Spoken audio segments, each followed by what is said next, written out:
Titan Nation, what's up? I'm Mr. Titan here with a special episode.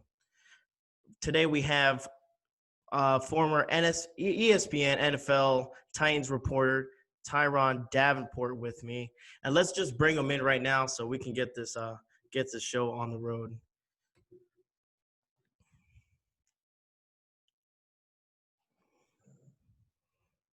And here we have ESPN NFL Titans reporter Turron Davenport. How you doing today, sir?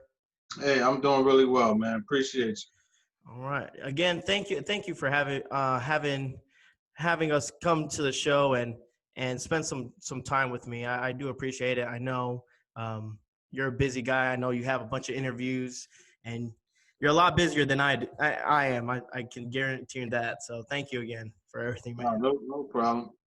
No problem at all. So got a little background info on you, okay? You provided coverage for the 49ers, Baltimore Ravens. You've done it for the Eagles.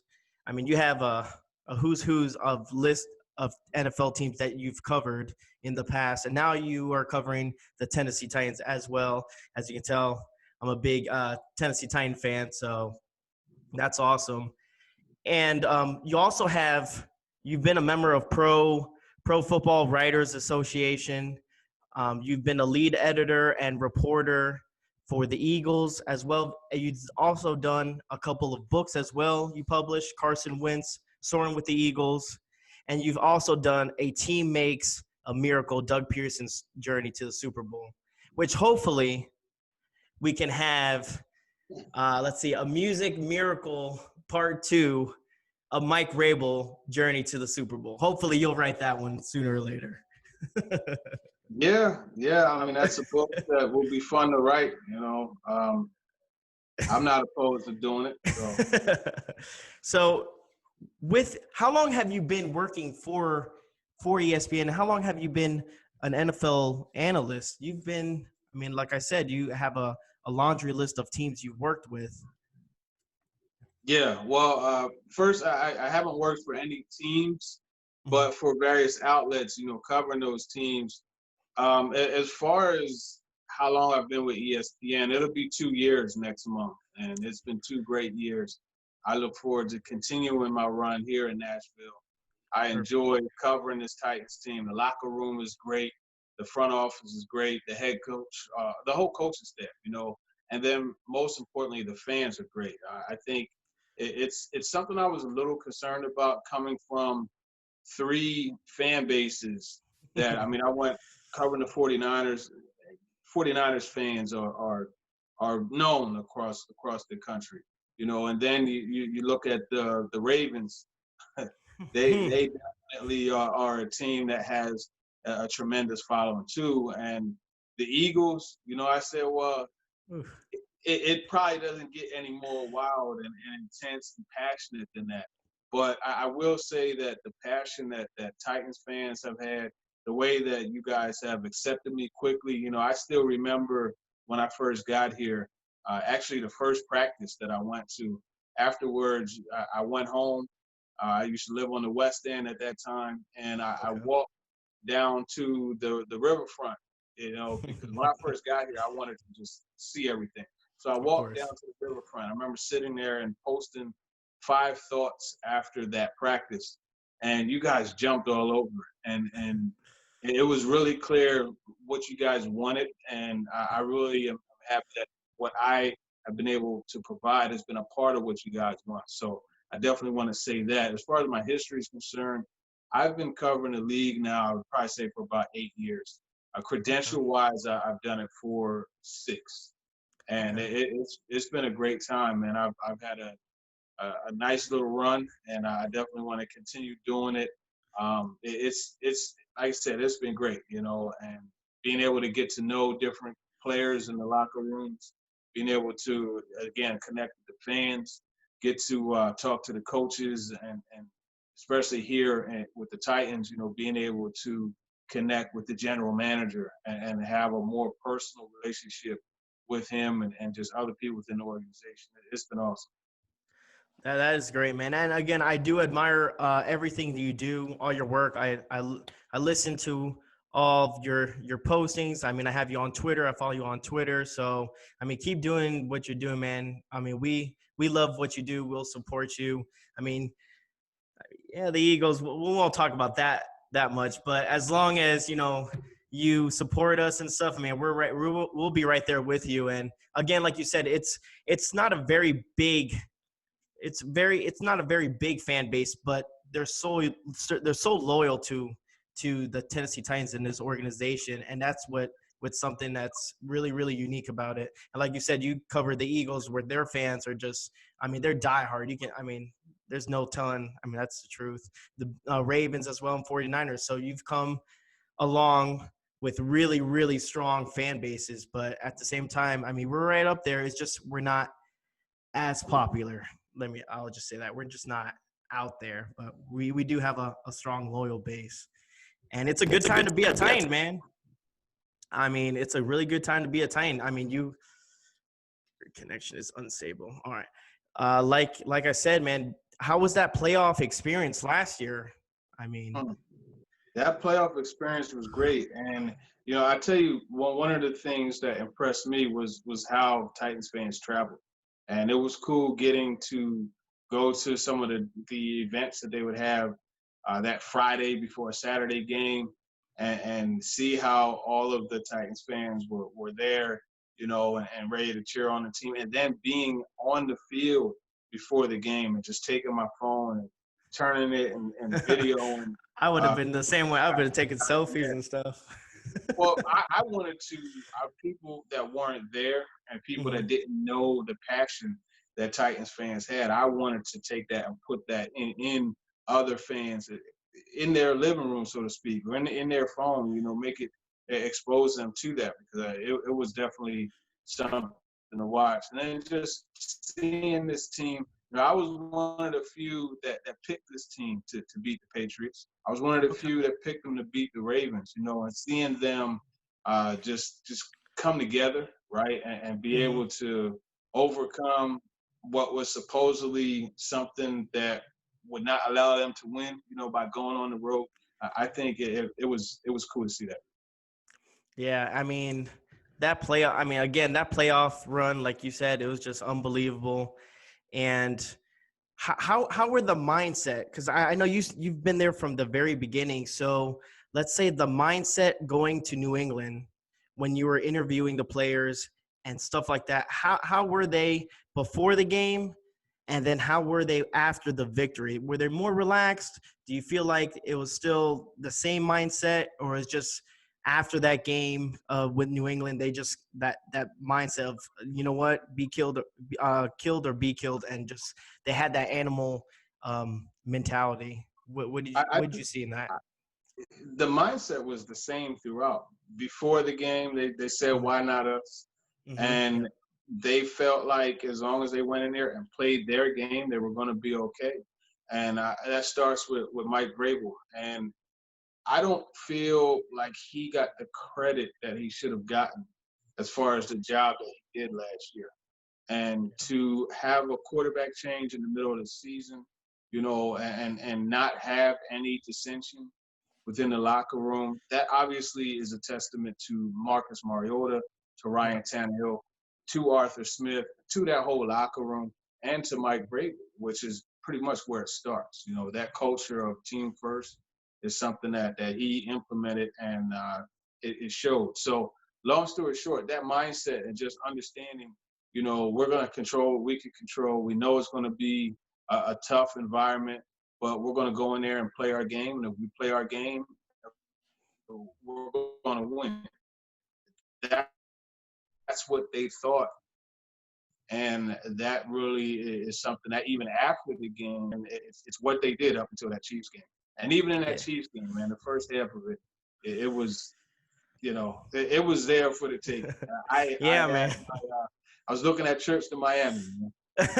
I was too. Okay, so I'm originally from Jersey, but I lived in Miami for about like 18 years. I live in Texas now, but I was thinking that, man, I was I was telling everybody, like, I might just take a trip to Miami. It looks like it's about to happen, but you know what? I didn't want to get my hopes up either as well. And I mean, we all know how that game turned out, but I mean, it is what it is. It's in the past, but you know, looking forward to the future and stuff, and looking forward to to see what you're covering more often.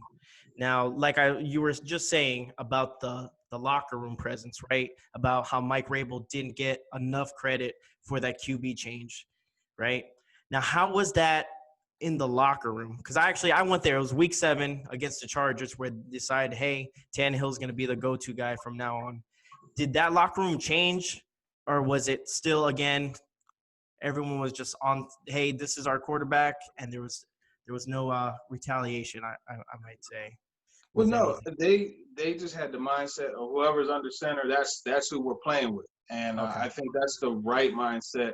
And it goes back to what I said about controlling what they could control, and that's something that Mike Vrabel just has really echoed throughout that locker room, and they have no control over who the quarterback is. You know, Mhm. AJ Brown, Corey Davis, Jonathan Smith, they have no control. All they know is when the ball's coming to them, they have to Mhm. catch it and make a play.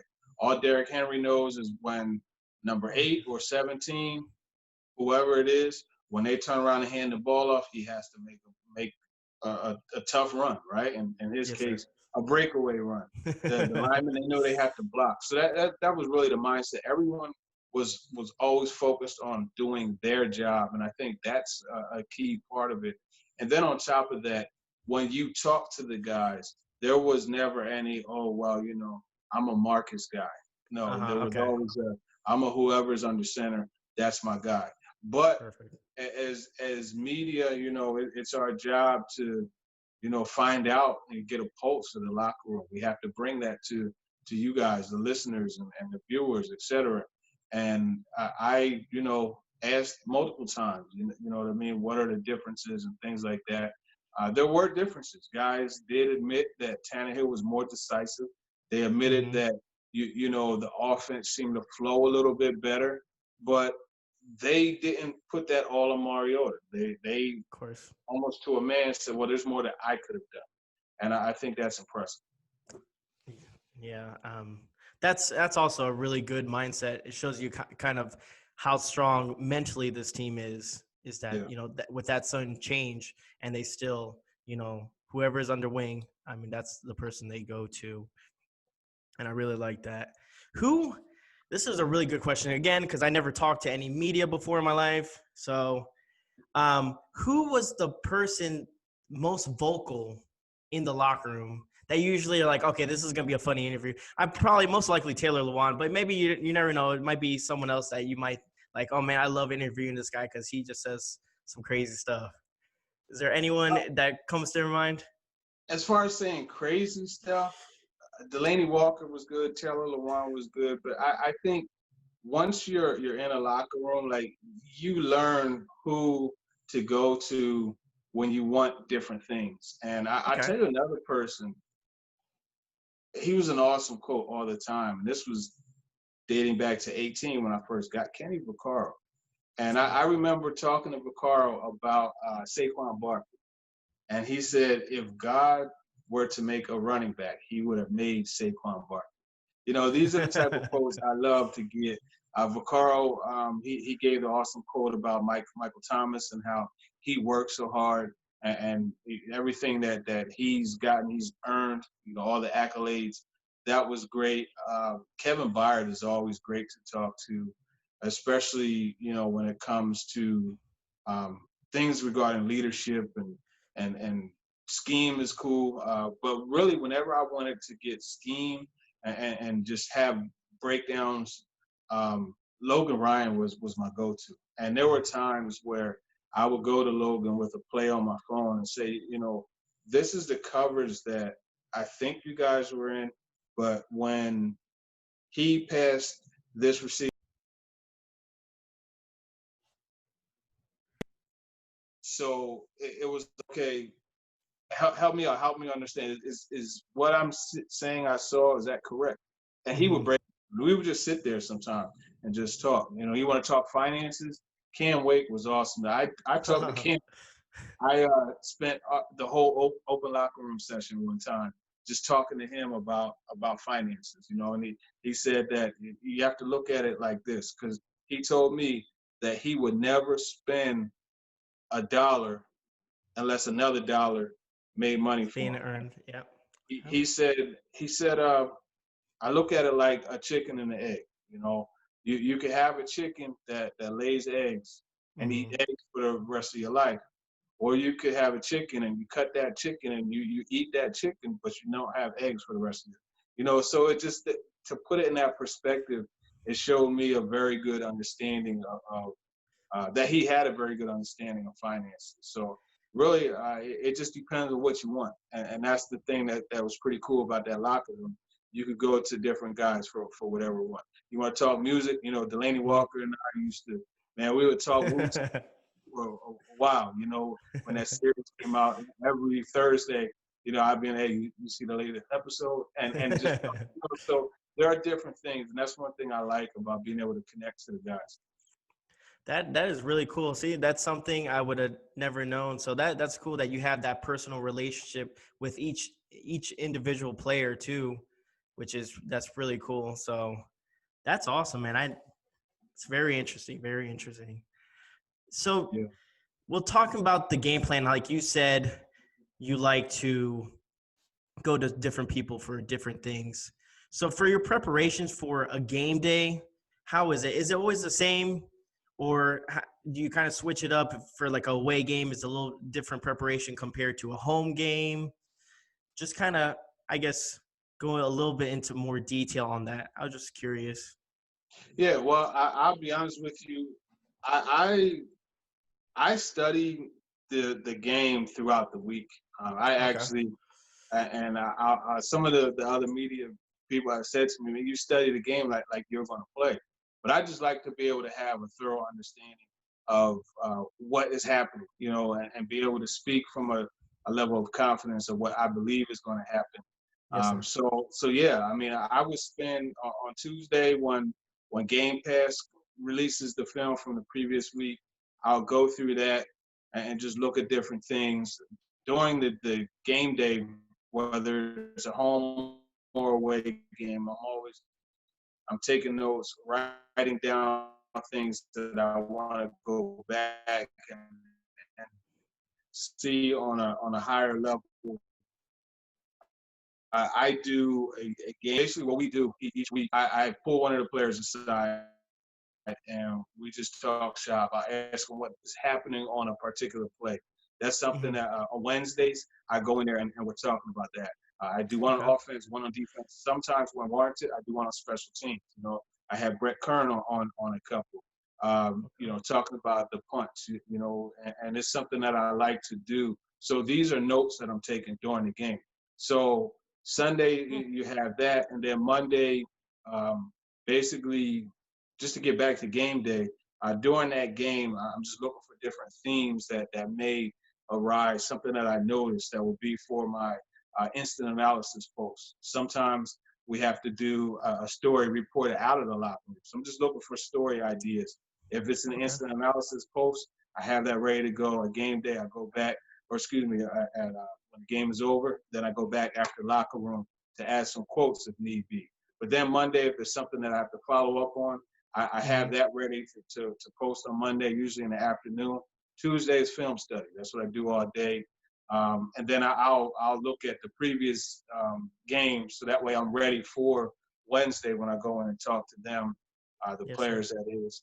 And then that Wednesday night, I'm studying the last couple games of the team that they're playing against, and I'm just looking for tendencies and look. It's obviously easier when you have the Texans or the Colts or the Jaguars teams that you You know play from often. having watched before. But I just like to be able to break things down that way. So that way on Thursday, I do a video, whether it be showing how something like you take when they played the Ravens. I did a couple videos when they played the Ravens. One showing how they use Matthew Judon, who is Hmm. typically an outside linebacker. They use him at middle. They use him on both sides. Sometimes he'll play on the interior as well. So I did a video showing that. When they played the Chiefs, I did one showing different ways to cover. I almost said Tony Gonzalez. He's almost as I good. mean, he's Yeah, Kelsey. but Kelsey, and how he puts his own sauce on his routes.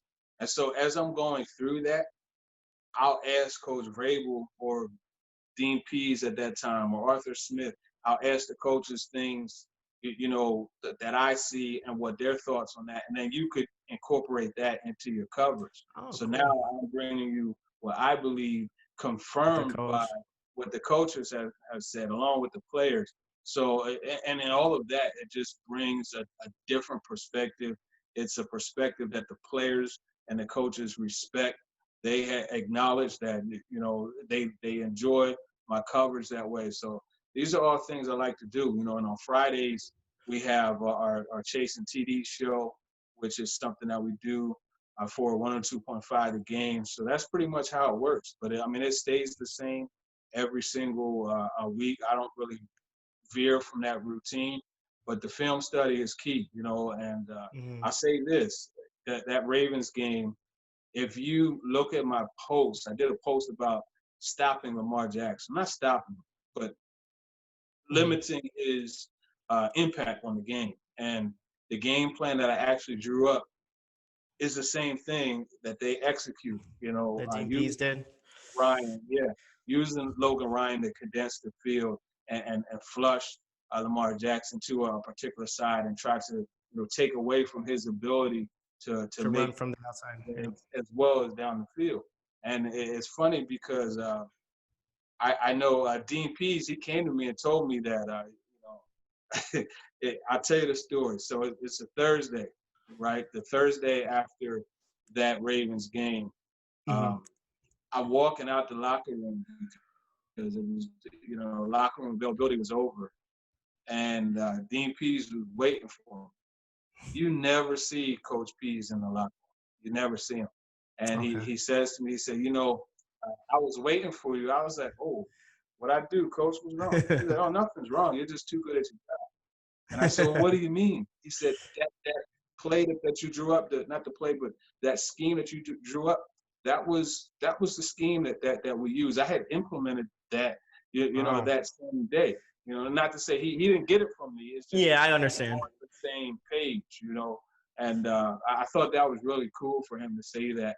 And then even at that Ravens game, because I did a breakdown on some other things too with how they play them. But Miss Amy Adams Strong, she came up to me, and I'm standing there. I get a tap on my shoulder, and I look, and it's her. And I was like, hey, how you doing? I just want to tell you, TD, I've learned from your whiteboard sessions, and I enjoy them. So when you get that type of feedback, you definitely, it gives you a sense of, okay, I'm doing this thing right. Yep. Keep doing what you're doing, man. Again, like I said, I love all your work.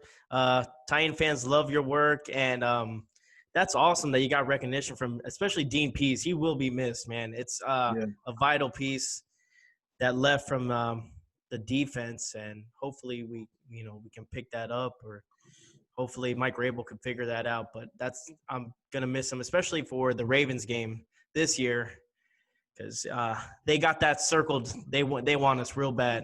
They want us real bad. Are you excited to go back to Baltimore? Oh yeah, I was excited then. It's always interesting when you go back to a place that you once called, your work home, because you see so many of your friends within the media, and that's the thing. A lot of people see, outside looking in and think that we dislike each other, and that's not really the case. Everybody thinks Paul Kaharski is such a jerk. But let me tell you, Paul, with everything that's going on, he texted me, and said, hey, man, I just wanted to check on you. There's a relationship that you develop, so it's fun being able to go back and see that, so I'm looking forward to the trip back to Baltimore this year. That's going to be a lot of fun. And I just, I from week to week, I enjoy it, man. It doesn't feel like I'm working at all. That's awesome, man. And basically the last question I wanted to ask you, just in case, I do have some subscribers that do watch, young and old, doesn't matter, but what advice would you give someone who's looking to make this what you do, NFL reporter as a career, is there any advice you would go back and look at and say, hey, next time do this or maybe do that? Any little tips for anyone? Oh yeah, I mean, there's a lot to talk about. I think you have to love what you do, right? And Yes, I sir. think when it comes to loving what you do, you have to love the process, and you actually have to love that more than the prize. I mean, I feel like right now, being someone who's noticed or in a good position, that's a part of the prize. But my process is to take that even further. So you always look to, you never settle for where you are. You understand that you could always be better. And I think hard work, and one of my coaches, he used to always say in his deep voice, during team stretch, he would say, hard work, big dividends. And that's really the truth, man. You got to put the work in and be willing to put the work in and understand that when you do put that work in, it's going to pay off. And a lot of times it's not always about a door actually being open for you as much as it is a door that you're just kicking in. I mean, I don't have a journalism degree. I just fell back on my playing experience and understanding of football. I got my start by creating my own website. By the way, I Perfect. don't have any schooling on how to create a website. Figured out how to do it on Front Page, and it was called Press Coverage Sports. And I mean, I was at every game handing out business cards with the website address on it. Man. Not permitted in the locker room or anything like that, but going to games as a fan and just distributing my stuff that way. And it just continued to grow from there. Opportunities are going to come your way. Just stay ready. So you have to get ready for it. And another thing that's important is make yourself a triple threat. You need to be able to be strong when it comes to radio. You need to Yes, be sir. able to be strong. And on top of that, you need to be strong when it comes to the digital side of it. So now you're just like a walking multimedia option to cover a team. Gotcha.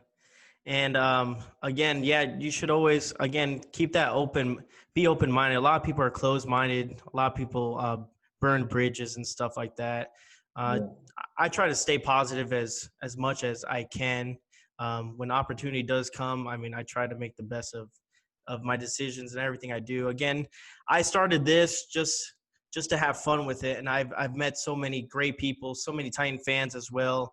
I had former Titans linebacker Gerald McGrath on the show, and we had a blast. And I just, if I had that closed mindset, and I just kind of shut everyone out, I wouldn't be able to do all this or even talk to you. I mean, I'm loving, the information that you give me and just the stories is just, again, it's inspiring to hear from your side of the story. And it's just great. And I hopefully anyone who else is listening, they get inspired, because that's what we need, people not to be so close-minded and just inspire each other.